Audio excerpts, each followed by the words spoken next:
limoncello is an Italian lemon liqueur. It is usually served after a meal, and it's been, some of the recipes date back to many centuries ago. I happen to have, actually my mother stumbled upon my grandmother's recipe, and she was making it for many years, and we used to consume it after a meal. You know, we'd have gatherings of friends or family, and after a lunch or a dinner, out came the bottle of limoncello. And when we first got married, that's when he was introduced to it by my mother. Oh, and he okay. said, "This is the best thing I've ever tasted. What is it?" You know? Yeah, it was amazing. It really was like sucking on a lemon pop, an adult lemon pop, of course, because it's served ice cold. Right. But as Manuela said, it's been around a long time in southern Italy. The true origin of limoncello is questionable. There's really no one dated, noted event. There's some people who believe it came from the Hotel Capri on the Isle of Capri. Others say it was from a contessa in Naples that used to entertain guests with her lemon. I've heard stories even of, because every time there's a liqueur involved, there's always been the Capuchin monks that have always, created things like that. So it dates back to some of the monks creating this liqueur. So if you were to pick one story that you want to use to sort of describe where it came from. I like the monks. You like the monks? I like the monks too. I do like the monks. Now, did you grow up in Italy or did you grow up here in the States? Grew up in Italy, in Rome, and we moved out here in 1978. Okay. So when you moved to the States, did your family still make the limoncello here? Yes, my mother still made it. We've always had large yards. Okay. Even when we first arrived here, we had a large yard, and my parents were always fascinated by fruit trees, and we always had to have some sort of an Italian kind of what we called orto, which is just some, lettuce and the basics, the zucchini plants and tomato plants and a little garden, and lots of herbs, of course, and a wood burning oven. Oh, those were the three musts. Gotta have that. So my mother always had either the lemon tree or lemon peaches, and whenever the lemon tree was full, she'd take them all out and make limoncello. Well, limoncello in its purest form is 4 simple ingredients, and that's the lemon peel, and that's the key component, is that it is just the peel. There's no juice in limoncello traditionally. It's just the top layer of skin. Pure alcohol, and we're talking moonshine, Everclear, that kind of pure alcohol. And you steep that for a period of time. And then you mix that down with sugar water. And those are the 4 ingredients. And those are the nuances of all the family recipes out of Italy. And that's why they all taste different. If you've been over there and either had homemade, if you're visiting friends or family, or the various restaurants, they generally make their own at the restaurant, or the many shops along the Amalfi Coast in Positano, Sorrento, Amalfi. You're going to get all those different flavor structures because of what people do with the 4 simple ingredients. This is a labor of love and a labor of passion for you guys. Mm-hmm. So hence, underline the labor. Well, each piece is hand peeled. Mm-hmm.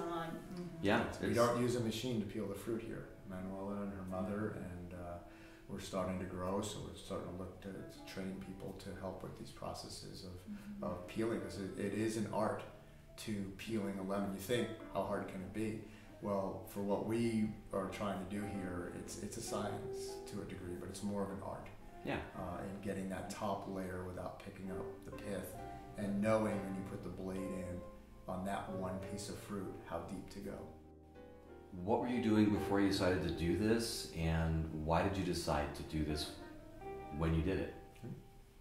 I was actually in the catering / personal chef side, and before that I was also in graphic design, so I had a kind of a different career. But then I just, once he quit and his job, then we decided to do the limoncello.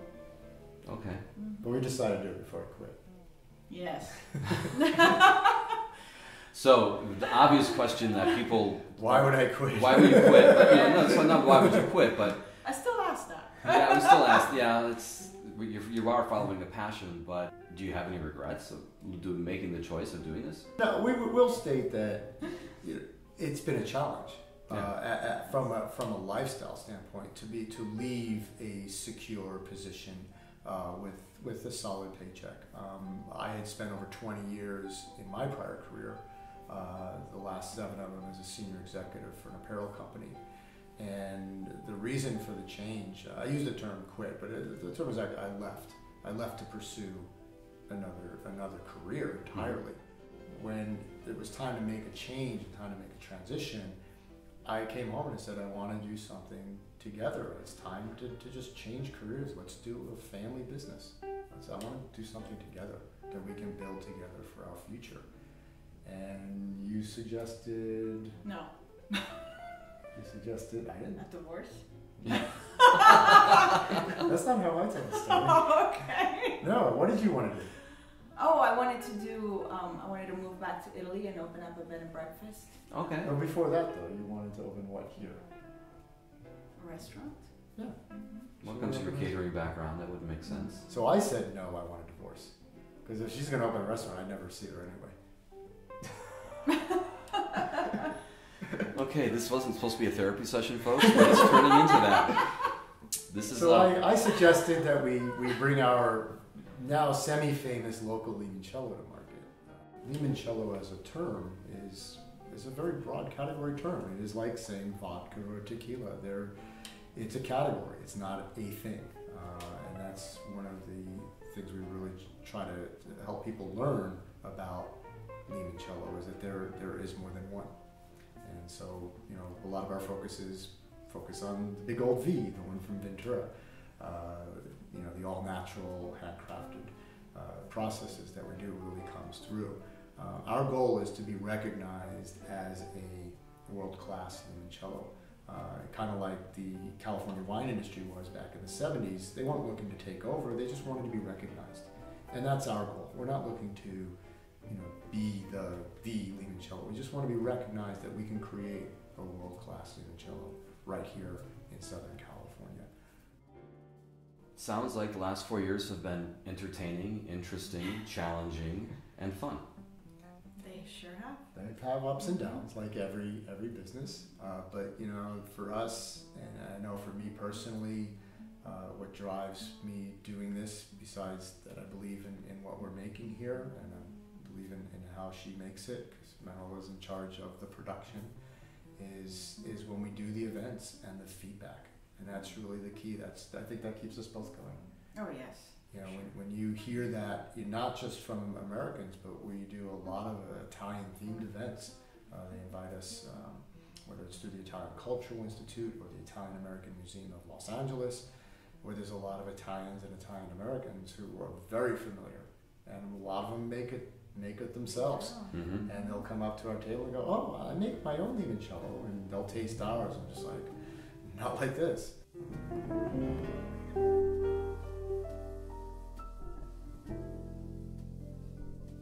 don't know if he told you, but I'm allergic to lemons. Now, she wasn't before. 6 months after we were in production, all of a sudden I started seeing rashes on my face. My hands would rash up like crazy. Sure enough, allergic to lemons. Well, it's a good thing to find out once you've already started. Yeah. Well, we were doing it at home with no problems, but when you Right. start doing In this kind of level, quantity. Right, this kind of quantity. So now you have to wear gloves, and so how do you Oh, do well, we were wearing gloves before, but it still when you peel it, penetrates. spritzes. Oh. Yeah. Yeah, So because what do when you you're do? peeling all those lemons, you come in here, but there's like a little light mist everywhere. So And a it great falls smell. on you and... It overpowers the mushroom farm down the street. Yeah. People escape that by coming in here. Oh my gosh. So how do you deal with the allergy? I just deal with it. I just cover up my face with thick creams and double glove and try to cover as much She's as adapted. I can. Wow.